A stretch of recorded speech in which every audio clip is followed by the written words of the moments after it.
Welcome back. حج کی سلسلے کے اندر میں ہماری ٹرانسمیشن جاری ہے اور حج اور قربانی کے حوالے سے ہمارا ذکر چل رہا ہے، اور میں اقبال کے اس شعر کے ساتھ گفتگو کا آغاز کروں گا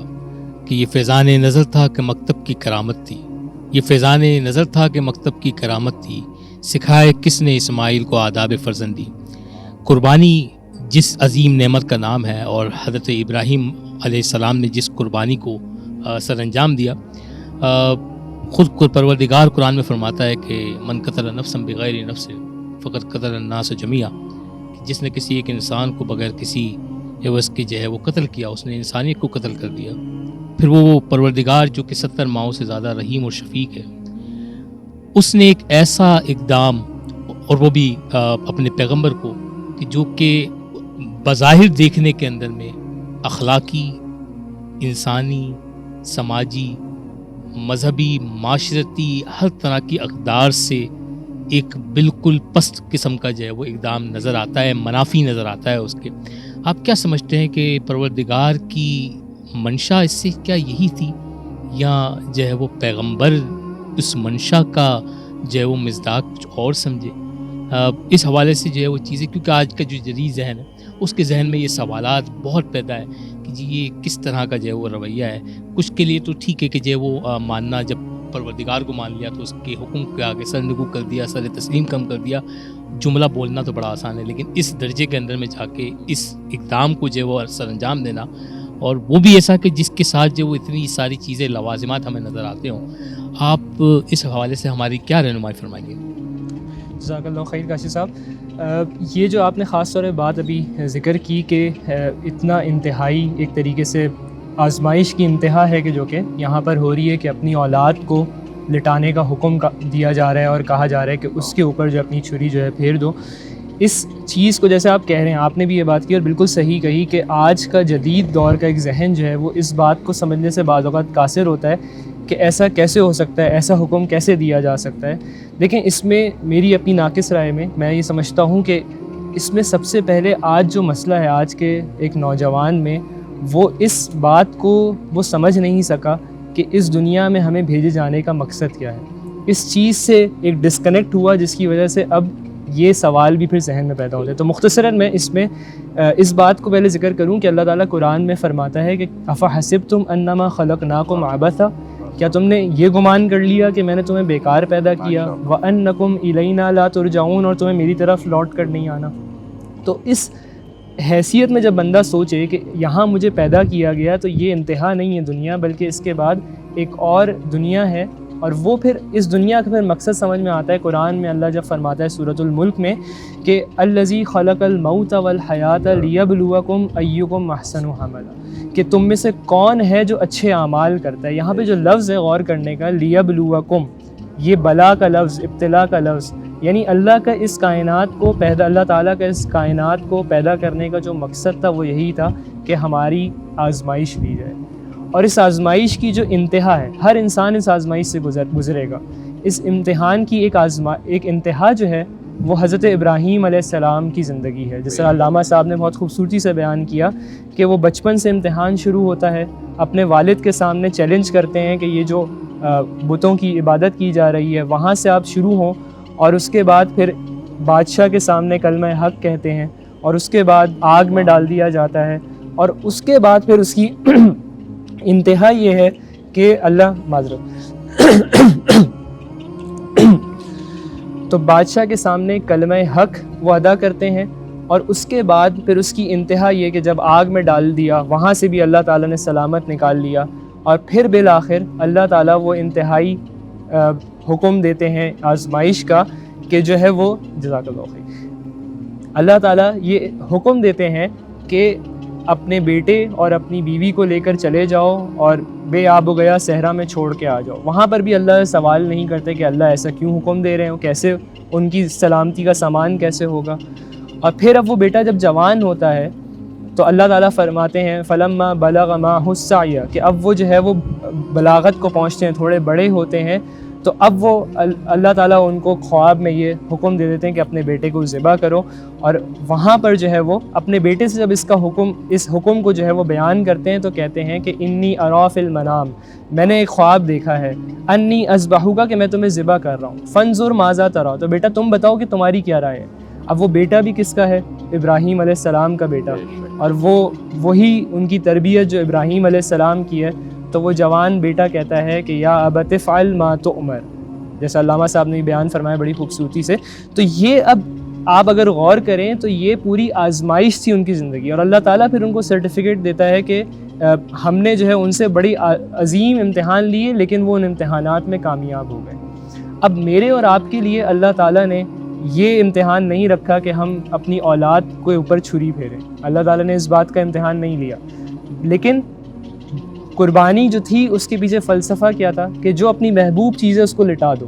اللہ کی محبت کے آگے اس کو قربان کر دو۔ آج مجھ سے اور آپ سے سوال کیا ہے؟ اللہ تعالیٰ کا تقاضا کیا ہے کہ تمہیں وہی جانور قربان کرنا ہے، لیکن اس کے پیچھے اس کا فلسفہ کیا ہے کہ تم اپنی ہر خواہش کو، اپنی ہر محبت کو، اپنی ہر چاہت کو اللہ کی محبت اور اللہ کی چاہت کے آگے قربان کرنے کے لیے تیار ہو۔ جیسے علماء فرماتے ہیں کہ جب تم چھری کو پھیرو تو اس بات کو سوچو کہ یہ چھری جو ہے وہ جانور پہ نہیں پھر رہی، بلکہ یہ میرے نفس پہ پھر رہی ہے، یہ میری اولاد پہ پھر رہی ہے، میرے مال، میرے دولت، میرے اسٹیٹس اور ہر چیز پر پھر رہی ہے، اور میں ہر چیز کو قربان کرنے کے لیے تیار ہوں۔ تو یہ اللہ تعالیٰ نے ہمارے لیے یعنی ایک طریقے سے یہ امتحان رکھا، اور اس امتحان کا مقصد کیا ہے کہ انسان جو ہے وہ تیار رہے ہر قربانی کو دینے کے لیے۔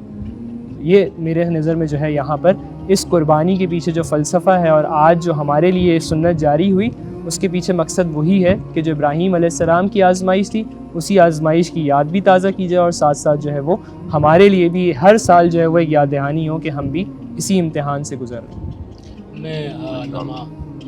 حسین مسعودی صاحب سے بھی ملتمس ہوں گا کہ اگر آپ اس سلسلے کے اندر میں اسی سوال کے ضمن میں اگر کچھ چیز اس جدید ذہن کو اس کے حوالے سے اگر کچھ بتانا چاہیں کہ اس قربانی کے ساتھ جو ہے وہ کیا چیزیں منسلک ہیں، تو پھر ہم اپنی گفتگو کو پھر آگے کی طرف مزید لے جائیں گے۔ دیکھیے، بات بہت آسان ہے اور بڑی خوبصورتی سے قبلہ نے اس کو وضاحت کی۔ دیکھیے، ایک مرتبہ ہوتی ہے ہماری اور آپ کی عقل، اور میں اگر یوں کہوں کہ آپ اپنے معاشرے کے اندر بھی دیکھیں تو سب کی عقلیں برابر نہیں ہوتی، اگرچہ کہ خدا نے سب کو برابر عطا کی ہے، یہ اور بات ہے کہ کس نے اس کو کتنا نکھارا ہے۔ علم کسی کی میراث نہیں ہوتی، عقل مندی کسی کی میراث نہیں ہے۔ کون کتنا اپنے آپ کو عقل مند پروف کرنا چاہتا ہے اور اس کو اپنی عقل کو کتنا استعمال کرنا چاہتا ہے۔ اچھا، اب سائنسدانوں نے تو یہی بتا دیا کہ خدا بند عالم نے اب جتنی عقل ایک انسان کو دی ہے، وہ کمپیوٹر وغیرہ تو بہت پیچھے ہیں اس کے، ابھی اس عقل کے برابری کمپیوٹر بھی نہیں کر سکتا ہے۔ یہ بات اب طے ہو چکی ہے، مشخص ہو چکی ہے، اور اس میں یہ بھی سائنسدانوں نے جب نتیجہ نکالا کہ جو بہت عقل مند کہلاتے تھے، جو فیلسوف کہلاتے تھے، جو کیا ہے بقراط اور سقراط کہلاتے تھے، جو افلاطون کہلاتے تھے، وہ کون لوگ ہیں؟ انہوں نے جو خدا نے عقل کی نعمت اس انسان کو دی ہے، اس میں سے کسی نے 3%، کسی نے 4%، اس سے زیادہ تو ابھی تک کوئی ہے ہی نہیں جن کو سائنسدانوں نے شمار کیا ہو کہ 5 اور 6% تک بھی کوئی گیا ہو اپنی عقل کو استعمال کرنے میں۔ تو کفران نعمت تو سب سے پہلی ہم نے انسان نے، حضرت انسان کہوں میں کہ حضرت انسان نے سب سے بڑی کفران نعمت تو یہ کی ہے کہ جو سب سے بہتر نعمت خدا نے آپ کو دی تھی، اس کو استعمال کر لیا آپ نے۔ کس نے 10% گیا؟ کون؟ اگرچہ کہ ان لوگوں کو چھوڑ دیجئے کہ جن کی عقلوں کو ہم پرکھ نہیں سکتے، سمجھ نہیں سکتے، جیسے انبیاء ہو جائیں، اوصیاء ہو جائیں، اولیاء ہو جائیں،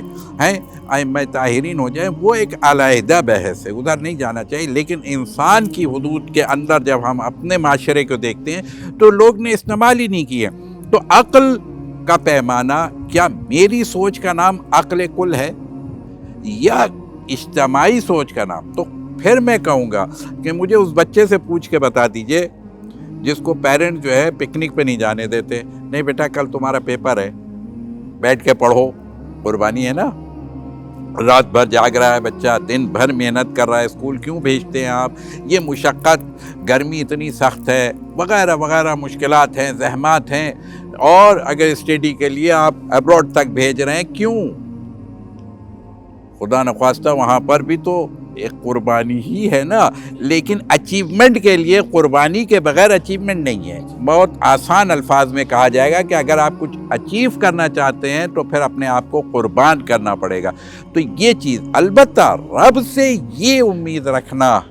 کہ وہ میرے لیے کوئی راہ نجات نہیں رکھتا، نہیں، وہ میری بلندی کے لیے امتحان لیتا ہے، جیسا کہ ابھی قبلہ نے ارشاد فرمایا کہ خود حضرت ابراہیم، نبینا ابراہیم سے یہی تھا کہ اذ ابتلی ابراہیم ربہ بکلمات فاتمہن، کہ جب حضرت ابراہیم سے ہم نے سارے امتحانات لے لیے، فاتمہن، جب وہ کامیاب ہو گئے تو پھر ہم نے کہا اے نبینا ابراہیم، آپ کو ہم نے نبوت کی خلت پہنائی تھی،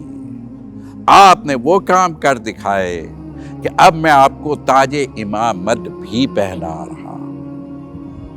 اب میں آپ کو امامت کا منصب۔ تو وہاں پر بھی حضرت ابراہیم نے بھی فوراً اپنے خلیل ہے نا، دوست ہے تو دوستوں میں تو بات ہوتی ہے نا، انہوں نے کہا اچھا ہمیں تو آپ نے دے دیا، نبوت کے ساتھ ساتھ تاج امامت بھی پہنا دیا، سارے انبیاء، دیکھیے میرے رسول کے علاوہ سب سے بڑے نبی کا نام کیا ہے؟ حضرت ابراہیم۔ میرے رسول کو بھی کہا کہ سنت ابراہیمی پر آپ قائم رہیے، یعنی اس پر چلیے، یعنی اسی دین کو جنریٹ کیجئے، آپ دوبارہ اس کو کیا ہے کریٹ کریں، جو اب دوبارہ وہ رہ گیا ہے اسے دوبارہ تکمیل تک پہنچانا ہے، جو محو ہو گیا ہے، جو کھو گیا ہے انسانیت سے، اسے زندہ کر کے دکھائیے۔ تو حضرت ابراہیم کی تو پوری زندگی ہی ایک سے بڑھ کر ایک امتحان تھا، ایک سے بڑھ کر ایک قربانی تھی، اور ہر عمل کے اندر ان کی ایک ایسی قربانی تھی کہ جس میں جان کا خطرہ تھا، یہ بات ذہن میں رہے۔ تو بہرحال میں نے پہلے بھی اس کی طرف اشارہ کیا تھا، تو یاد رکھیے گا کہ یہاں پر بھی اب ہم سے جو خدا قریب کرنے کے لیے، ظاہر سی بات ہے، اب آج کل ابھی آپ سن رہے ہیں کہ جی وہ ایک ٹیوب تھی اور اس کے اندر لوگ آکسیجن لے کر کے اور ٹائٹینک کو دیکھنے کے لیے وہ کہاں چلے گئے پتہ نہیں، 14,000 کیا ہے میل کی گہرائی سمندر میں جا رہے ہیں، اور اس کی آپ میڈیا پہ سب نے دیکھا ہوگا، لاکھوں ڈالر خرچ کر کے، کس لیے؟ جان پہ کھیل کے ہی تو گئے ہیں، اب مشکل میں آ گئے، اب دیکھیں کیا ہوتا ہے، بہرحال وہ تو نتیجہ آ جائے گا۔ یعنی کہنے کا مقصد یہ ہے کہ یہ کیا چیز ہے، کوئی اس کو نہیں کہہ رہا کہ یہ غلط تھا۔ تو یہاں پر بھی آسمان کے بلندیوں پہ جا رہے ہیں آپ، کوئی ثریا تک جانے کی کوشش کر رہا ہے، کوئی چاند تک پہنچ چکے ہیں، آپ سورج کے اوپر کمانے ڈالنے کی سوچ رہے ہیں، آپ نہ جانے کہاں کہاں زندگی، یہ سب کیا ہے؟ یہ سب قربانی کے نتیجے میں، ورنہ آج کل موبائل بھی نہ ملتا اگر قربانی نہ دی ہوتی۔ تو ہم مسلمان تو صرف تھوڑی سی قربانی دیتا ہے، اپنے خون کی دے دیتا ہے، اور باقی وقت کی قربانی، خدا کو جوانوں سے سب سے بڑھ کر اگر کوئی قربانی چاہیے ہے تو اللہ کے لیے اپنے وقت کو پازیٹیو اور کریشن میں لگاؤ، کریٹیو بنیے، یہ ہے اصل قربانی۔ ادھر آئیے، فضول باتوں میں چھوڑ دیجئے کہ انہوں نے کیا کیا اور انہوں نے کیا کیا، انہوں نے کیوں کیا اور انہوں نے کیوں کیا، اس بحثوں میں نہ پڑیے۔ آپ کو کیا کرنا ہے، آپ کو اللہ کی راہ میں کیا پیش کرنا ہے، کوئی اچھا سا تحفہ تیار کیجئے جو خدا کی بارگاہ میں پیش کر کے اس کی جنت کی اعلیٰ منزلوں کو حاصل کیجئے۔ جنت کا بھی اب تصور دنیا میں بھی سمجھ میں آ رہا ہے، کچھ دن میں سمجھ میں آ جائے گا۔ لوح محفوظ سمجھ میں نہیں آتا تھا کہ ایک تختی پر کتنا لکھا جا سکتا ہے، اب ایک ہی تو تختی ہے جو آپ کے پاس ہے، پوری کائنات کا علم اس تختی کے اندر لکھا ہوا ہے، بس ڈاٹ ڈالتے جائیے اور آپ پہنچتے جائیے کہاں پہنچنا ہے۔ تو سمجھ تو آ رہی ہے، آہستہ آہستہ ساری چیزیں سمجھ میں آ رہی ہیں، جو خدا کا نظام ہے اس میں کوئی شک و شبے کی گنجائش نہیں ہے، لیکن وہ ہم جیسے چھوٹوں سے اتنے بڑے امتحان نہیں لیتا۔ آپ نہ گھبرائیے، وہ بڑے لوگوں سے بڑے امتحان لیتا ہے، اور یہ اصول بھی ہے، اساتذہ بیٹھے ہوئے ہیں، میں یہ کہہ سکتا ہوں کہ عام طالب علم سے اساتذہ مشکل سوال ہی نہیں کرتے ہیں، مشکل سوال تو جینیس طالب علموں سے کیا جاتا ہے۔ تو جو جینیس تھے خدا کی نظر میں، ان سے بڑے بڑے اس نے امتحان لیے، انہوں نے اس کو پاس کیا، خدا نے انہیں انعام دیا۔ تو بہرحال میں تو یہ کہہ رہا تھا کہ حضرت ابراہیم نے مانگا، تو حضرت ابراہیم نے جب مانگا تو خدا نے کہا ہاں آپ کی ذریت میں یہ تاج امامت لے کے جاؤں گا، اور میرا آخری رسول جو آئے گا وہ تاج نبوت بھی لیے ہوگا، تاج امامت بھی لیے ہوگا، تاج رحمت بھی لیے ہوگا، تاج شفاعت بھی لیے ہوگا، تاج نجات بھی لیے ہوگا، وہ سارے تاجوں سے کا سرتاج ہوگا اور اس کی آل پاک ہوگی۔ تو بہرحال لیکن یاد رکھیے گا، لا ینال عہد الظالمین، اے نبی ابراہیم، اے میرے خلیل،